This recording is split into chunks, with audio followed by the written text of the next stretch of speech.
What's up, everybody? It's Ben here. I just made another trip to Southern California and Arizona, and just got done unloading. This time I picked up Brooklyn's car. It got that hot new Weller turbo kit. This is a kit that they did all the research and development for in-house, and this is, I think, a pretty good upgrade from the old kit I had on here, which was the Weller RPM kit. So we had to change a few things around, but built the motor, put on their turbo kit.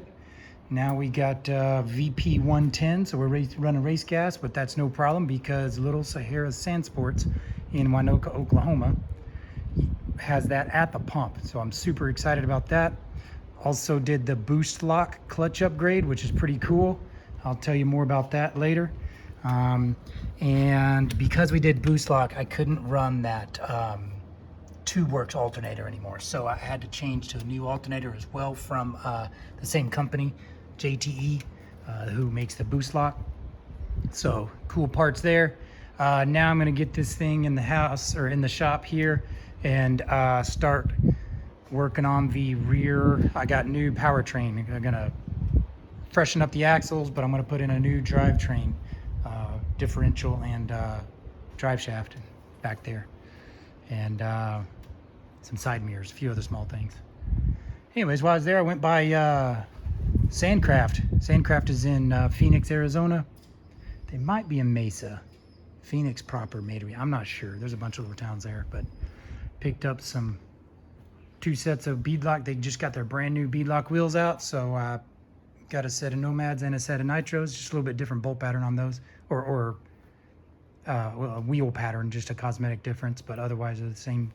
And then I got some tires. They had some Talons in stock, and then I went to another place actually to get these. These are for my buddy. These are not for me. But this was the unexpected thing. If you follow my channel, you may have seen last year when I bought a parts car from a guy in Orange County, California.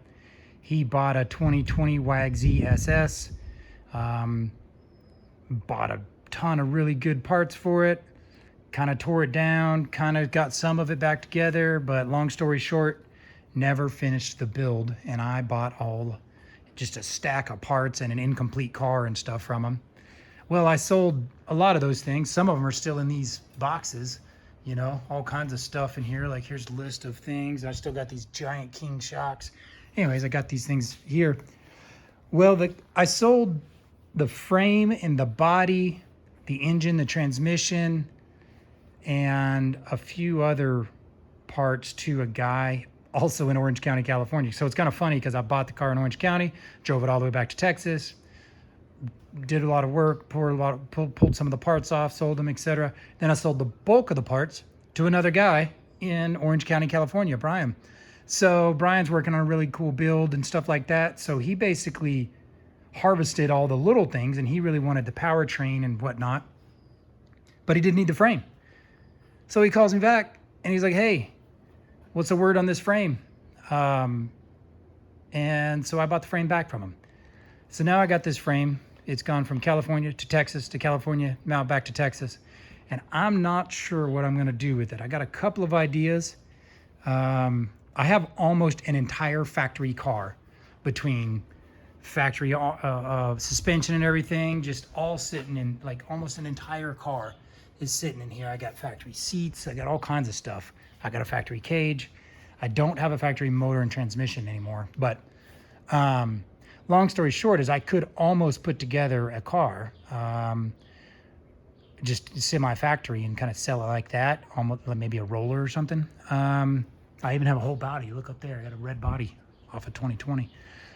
Or I was thinking about making kind of a roller that looks like a complete car, and then hanging a TV screen, like a computer monitor in the windshield, and then putting like a gaming system in it to make a really cool, like, simulator, driving simulator, just play like, you know, off-road games and stuff like that. I thought the kids would enjoy that. Stick it in the shop somewhere. Or I was considering just doing a build for me. I've done my two kids' builds. I really like them. The red car for my daughter, Brooklyn, and then the blue car that you've seen back there for my son. Carter. And it would take a lot, you know, from the ground up, but I've always kind of wanted to do a frame up rebuild. Just something killer, like a 500 horsepower stick shift car would be awesome. There's a few out there now that have been really successful with it. I think the drivetrain problems have been solved now. And I think, you know, it's a good opportunity to probably stretch the frame a little bit, do a lot of gusseting and strengthening in some of the weak parts that are known. All those parts are out there nowadays, and I think I could kind of put it together and just make a killer build. It'd take a year, and it'd take, I don't know, $80,000 or something like that. I don't know, but it'd be a fun project. So I'm not sure if I'm up for that or not, but in the meantime, I got this frame sitting here. Obviously got a little crap to cut off and stuff like that, so I would have to kind of start over.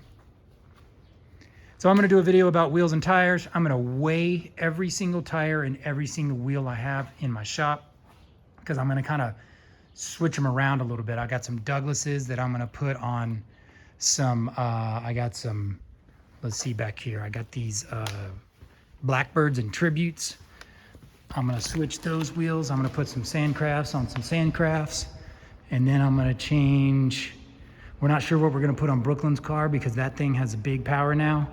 So it needs bigger paddles than these SS360s, you know? So this is what she's got now, is those red and black SS360s. They're cut, they're good tires, but it's not the HP model. So we might just go to HP, because she really likes that. But I'm going to take these wheels, because I don't really use those much. Those were just kind of for the R-Max. And I'm going to put these Blackbirds on there. Those just have no wheels, and then those Tributes. So I think I'm going to switch that around, change the color.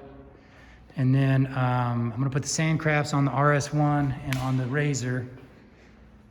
Not really sure what else. We're just going to kind of do some switching around, I think. So anyways, that's it. Just another trip, whole bunch of parts.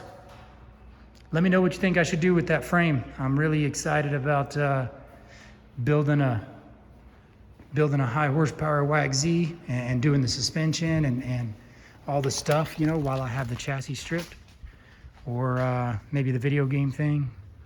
Or maybe nothing. Maybe I'll just sell it, you know, again. Because frames are hard to come by right now. So.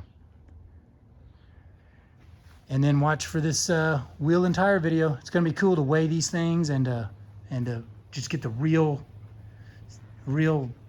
side-by-side sand tire setup comparison, you know, because that's an ongoing discussion. Everybody has their preferences. But then I feel like a lot of people kind of fudge their numbers on weights as well. So I'm going to do that.